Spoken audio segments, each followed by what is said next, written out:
Hello everyone, this is Kat and welcome back to My Hero Academia Podfic. This will be the continuation of Swallow the Stars. This will be Part 9, Chapter 9, entitled Rewards and Responsibilities. Nezu does, in fact, call in the morning. Shota answers his phone while he's making breakfast, holding it between his ear and his shoulder as he watches the American-style pancakes bubble on the griddle and glances at the sausage frying in a pan. Izuku and Hizashi are behind him at the table, talking and giggling in low voices, something that Shota wasn't sure he'd hear again for a while after yesterday's events. Events that he hadn't even been present for. Fuck. You only ever call me this early if you want me to come in, Shota says, foregoing a greeting and trying to get to the purpose of the call. It's maybe rude of him, but he has pancakes to finish making because Izuku needs some comfort food and a relaxing day off. Good morning, Aizawa-kun. Nezu's voice is not its usual chipper tone, instead sounding just this side of grave. Is Izuku-kun around by any chance? I would have called him directly, but I didn't want to risk waking him should he still be asleep. Shota's eyebrow ticks up into his bangs, and he turns to look over his shoulder at his family, sitting at the table. He's awake. Hold on. He turns the speaker of the phone away from his mouth. Izuku, Nezu wants to speak with you. Is that all right with you? Part of Shota, the petty part that he usually doesn't try so hard to bury, wants Izuku to say no, as they, mostly Izuku, had decided the day before. What happened is technically no one's fault, but Shota still wants to put some of the blame on Nezu. At the very least, the rat could have given them all a warning. At the very least, Shota could have gone with them. But Izuku, kind and curious and forgiving Izuku, raises his head with a slight gleam in his eyes, and he nods once. I'll talk to him. Shota grunts in acknowledgement and turns the mouthpiece around so he can speak in it.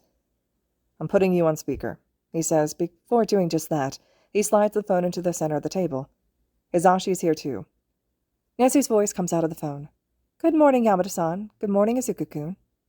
Good morning, Nezu-sensei, Izuku says, the only one of the three present who's polite enough and not angry enough to return the rat's words with a smile.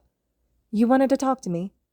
Indeed, Nezu says, and Shota returns to watching the pancakes, checking in the bubbles and lifting one up to make sure they're not burning. Mainly, I would like to apologize to you, Izuku-kun. At the counter, Shota stills. He's heard Nezu apologize only twice in all the years that Shota's known him, both as a teacher and later as a principal. The first apology he'd ever heard out of Nezu's mouth was for the death of Shirokuma Oboro. Nezu, as a teacher in the business course, had no hand in Oboro's assignment that day, nor in any of the events that led to his death, but he had apologized to Shota and Hizashi for it anyway. The second apology Shota had ever heard was years later and not sincere in the slightest. I'm sorry, Aizawa-kun, but I have to agree with Kayama-san. You would be perfect for teaching, and I will not rest until I have you leading a classroom. This is sincere, and he's apologizing for something that is actually, in part, his fault. Izuku hums, and Shota can practically see his head tilt to the side as he works through what to say. I appreciate the apology, Nezu-sensei, but I don't think this is your fault. He's such a good kid. It makes Shota want to scream sometimes. It's kind of you to say that, Nezu says, voice gentle in a way that Shota has never heard. But yesterday's events are at least partially my fault, and I would like to take responsibility for not working faster on the matter at hand. And, more importantly, for not informing you and your guardians that some suspects are still at large. So, Izuku-kun, I give you my deepest apologies for my lapses in judgment. Shota flips the pancakes and turns around to watch Izuku's expressions, but it's actually Hizashi's face that he catches first. All the shock that Shota feels is reflected back at him, on his best friend's face. Apologies are something that Nezu just doesn't do. He'll say things like, my mistake, or whatever, but an actual, sincere, I'm sorry, this is my fault, no. Thank you for the apology, Izuku says, drawing Shota's attention to him. His expression is soft, oddly happy, and only a little haunted in the wake of everything that he went through yesterday. But there's nothing to forgive. I don't blame you at all. Over the phone, Nezu chuckles. All the same, he says, and Shota can picture him waving a paw in front of him like he's clear in the air. How are you feeling, Izuku-kun? I'm all right, Izuku says too quickly for anyone to believe him. He winces a little, likely realizing that, made evident when he glances up at Shota from under his bangs. Well, I will be.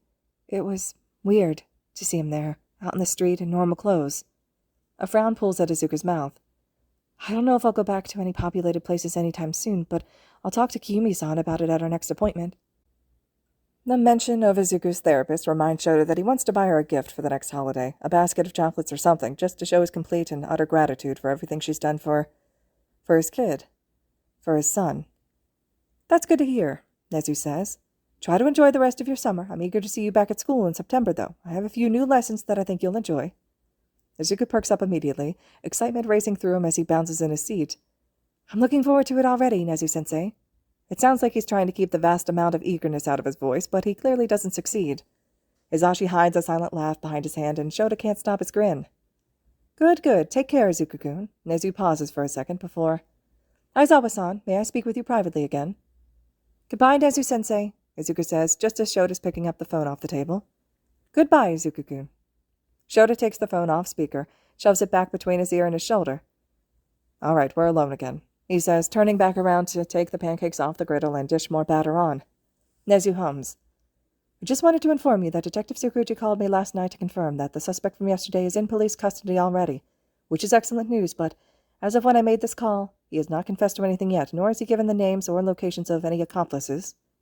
A low pit of anger burns in Shota's stomach, but he doesn't let it show in his posture. "And the others?" "Out of the villains that were determined to be alive, when comparing the bodies and blood samples found on site, we've apprehended 12 so far, including the man from yesterday. There are 8 still at large, according to the databases that were salvaged at the research facility," Nezu says. "Most of them are minor employees, think low-level nurses, but at least one of them would have been a doctor that Izuku-kun is likely to have some sort of history with." "At least one?" Shota asked, careful not to give too much away in his responses. If Nezu had thought this information was all right for Izuku to hear, he would still be discussing it over speaker. The noise that Nezu makes in response is frustrated. "Inconclusive.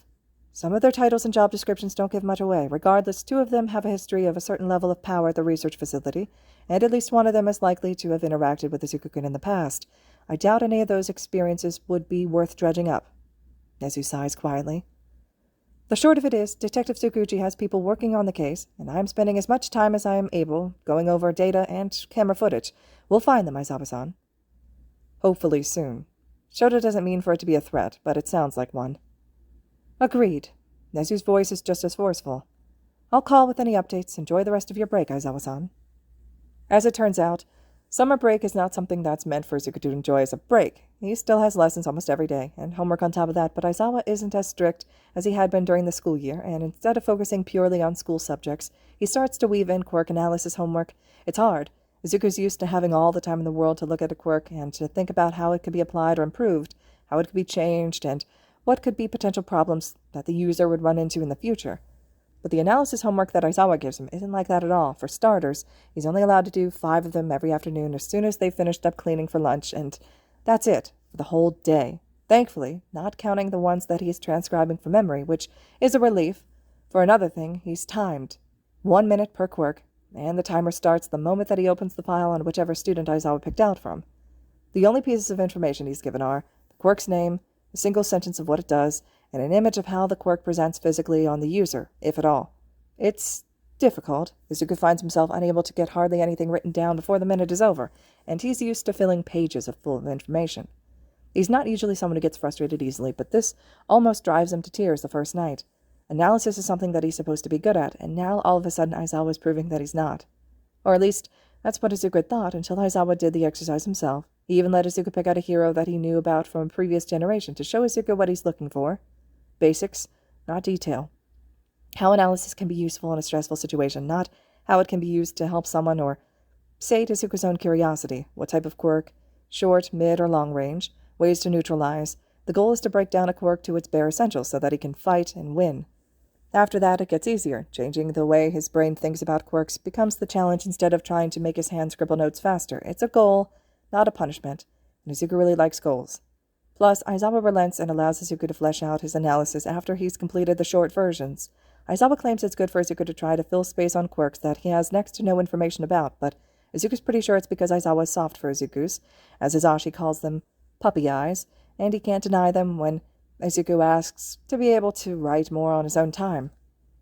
They also start physical conditioning. Aizawa had postponed it by 2 days after what had happened at the street festival, and while Izuku was frustrated about it, he wasn't even supposed to know about it, so he couldn't argue that he was fine, and that starting on a training menu might actually help, but they did start eventually, and that's all Izuku cared about.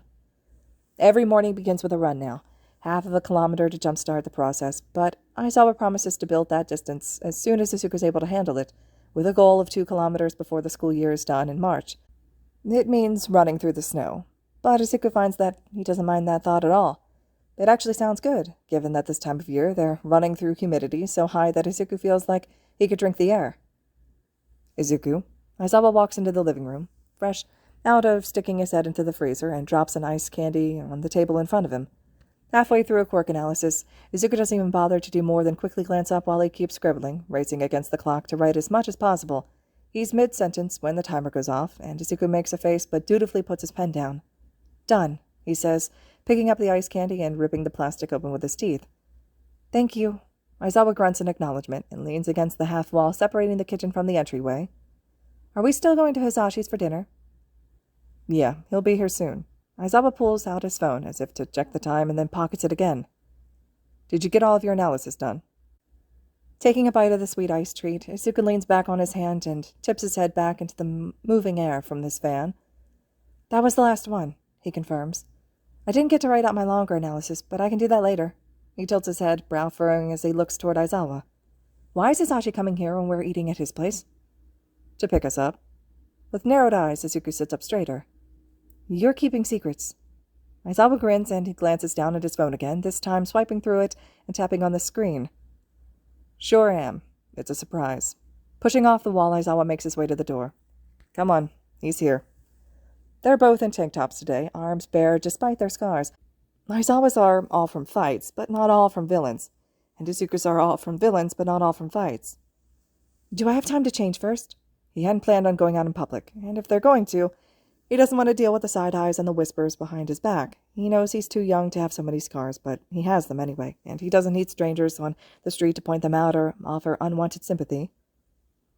We're not going to be around other people, promise, and if anyone does show up, Hisashi promised to make a lot of noise and scare them away. Aizawa turns to look at him, already in his shoes with his keys in hand.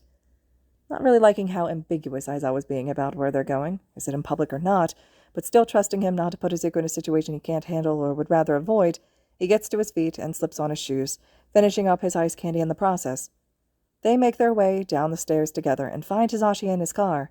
Hanging halfway out the window with the radio audible from the sidewalk, Aizawa scowls, flashing his quirk, but there's nothing to erase, and the attempt just makes Hisashi howl with laughter and slap his hand on the car door. Get in! Time's a-wastin'! Hisashi calls out in English, waving them forward with an arm that's already tanned from the summer sun. Izuku laughs, all concerns gone, and runs to the car. If Aizawa hadn't wanted this trip to be loud, he should have known better than to invite Hisashi to join them as the driver. As they make their way through the city, Hisashi sings along to whatever song is on the radio, sometimes purposely out of tune to make Izuku laugh. Aizawa's frowning in the passenger seat, and the windows are down. Warm air passing over Izuku in a way that feels like a dream.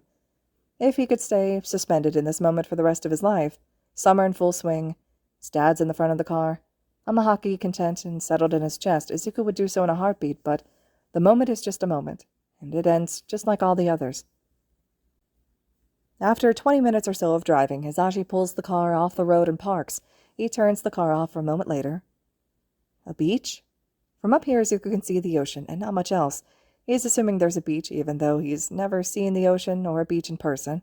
He's only seen them on television, where they're always shown together, the ocean and the beach. Surely the ground can't just end without a slow erosion into sand first.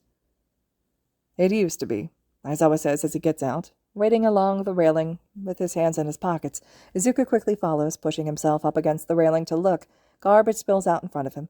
From the bottom of the cement wall that holds up the road all the way down to the edge of the water, the massive pile starts right below them and extends as far as Izuku can see to his right, off toward where a residential district rises to life near the border between land and ocean. Hisashi found it the other day.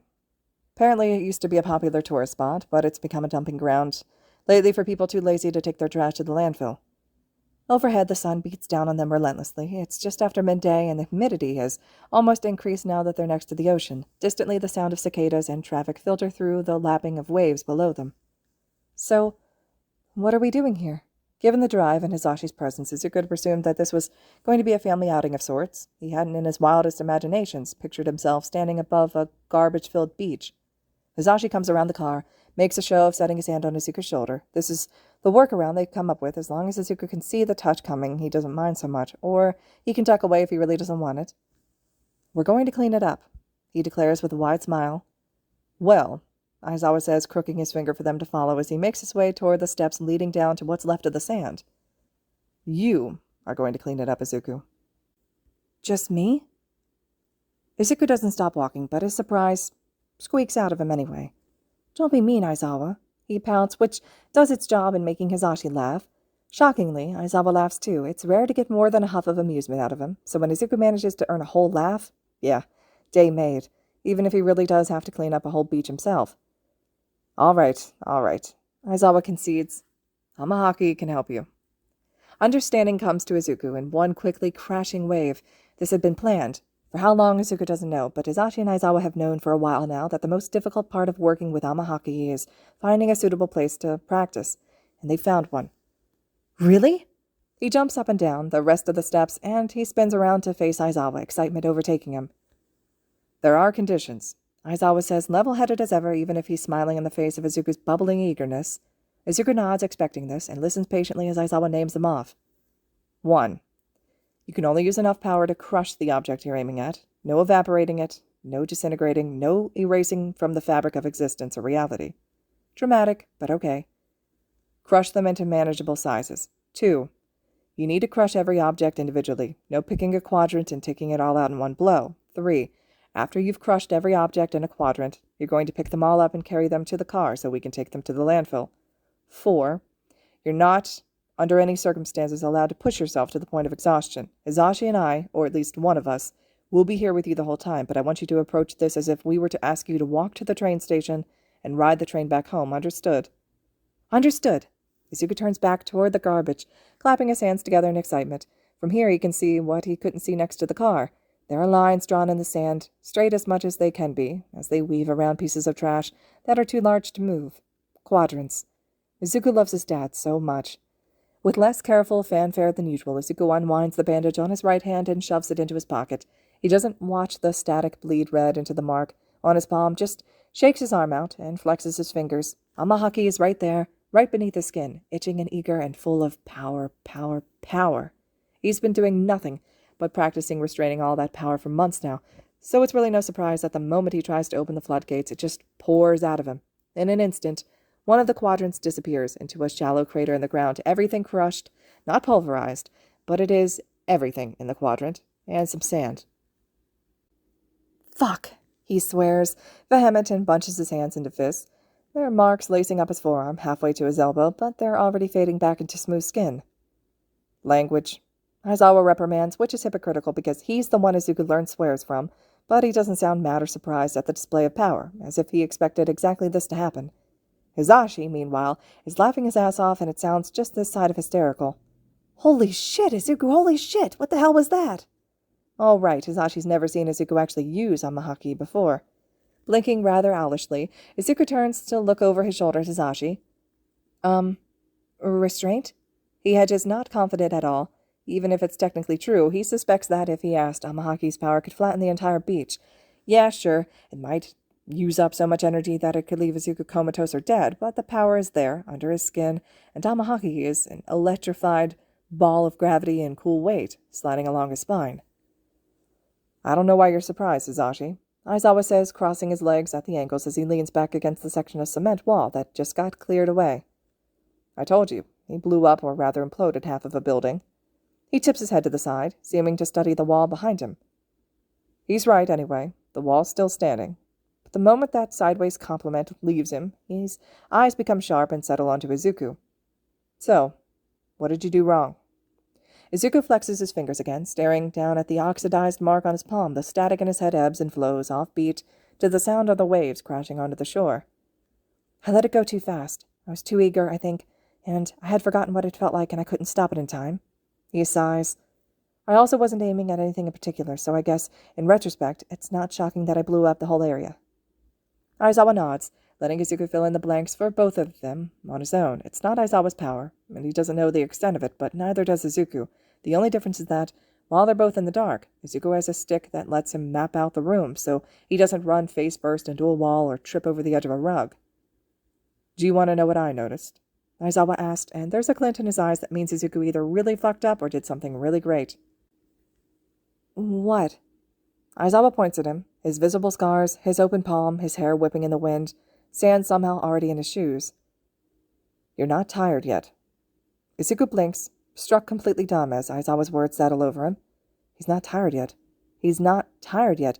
All that time training spent just holding in Amahaki has fortified his mental stamina enough that he just decimated a 4-meter square section of a beach, and he doesn't feel tired at all. "Holy shit," he breathes, staring at the mark on his palm as if it holds any answers for him. "Holy shit is right," Hisashi says, more in control of himself now that he makes his way over to stand next to Aizawa. "You're going to be one hell of a hero someday." Izuku gets defensive immediately, even as if he's only joking about it. "Who says I'm going to be a hero?" Sure, yeah, he's decided he's going to UA, but that doesn't mean that he'll make it. Hisashi uses his thumb to gesture between himself and Aizawa. "How about 2 pros who've been raising you for the past 3 months? You also still mumble sometimes when we're around," Aizawa adds, and that's embarrassing enough to make Izuku turn back to the task in front of him. He's been thinking about joining the hero track at UA for the last couple weeks, after running into Amajiki-senpai, sometimes staring off into space as he wonders just what that's going to be like, but to hear that he's been saying some of those thoughts out loud, it's just too much to face right now. The beach in front of him doesn't look too much different, but it feels different now that Izuku knows he can do this. He's going to have to pick up all the scrap that he just made out of the garbage in the first quadrant before they leave, but for right now, he wants to see if he can get through the second quadrant as well, this time purposefully, 1 piece of trash at a time. "Okay, Amahaki," Izuku pushes into his mind, reaching out for the god. "Remember how we talked about you limiting output? Now would be a great time to test that theory." Running with what just happened at the forefront of his mind, Izuku decides to start with the largest piece of garbage at the quadrant, an entire sofa. God, humanity sure had a gross side, just dumping their shit on a beach like this. But it is the perfect way to practice, so he's almost thankful. Almost. He raises his arm slowly, focusing on the thread of power that he can feel in his veins, the static that laces through every inch of him. Amahaki is a veritable void of untapped potential, and Izuku only needs a very, very small amount right now. His fingers are splayed open, his mark burns hot in his palm, a deep breath in, and he makes a loose fist, letting the power well up and out of him. The sofa collapses like an aluminum can under his heel. Izuku practically squeals in delight, raising both hands into the air and turning victoriously to Aizawa and Hisashi, the latter of whom whoops in joy, while the former simply looks satisfied at Izuku's progress, but really, it's the same reaction from both of them. Pride and happiness and total support. They believe in him. Time for Izuku to believe in himself. Squaring his shoulders, Izuku gets back to work. "My dad's found a place for me to train my quirk." "That's cool. Where at?" "A beach. It's full of trash, so I'm working on cleaning it up." "Happy for you. I tried manifesting roots from vegetables today. I'm guessing from the try that it wasn't a success." "Yeah, it doesn't seem to work on anything that isn't protein." "Oh, I wonder then if your body breaks down protein to manage the quirk, but some plants have protein in them, so that's probably not it. Maybe it's more to do with it being meat, like converting it is easier because humans are meat and the food is meat, so there isn't as much energy that has to go into creation because it's already kind of the same thing." "Is fish really meat, though, or clams?" "Hold on, let me just check." "Some people disagree, but yes, technically fish and clams are animals, and therefore they have meat. Disagreements pop up because some people think that meat can only come from animals." "The more you know, I guess." Keep me updated." All right, everyone. This concludes Chapter 9 of Swallow the Stars. Chapter 10 will be next. I hope you all are still enjoying this, and as always, thank you so much for listening.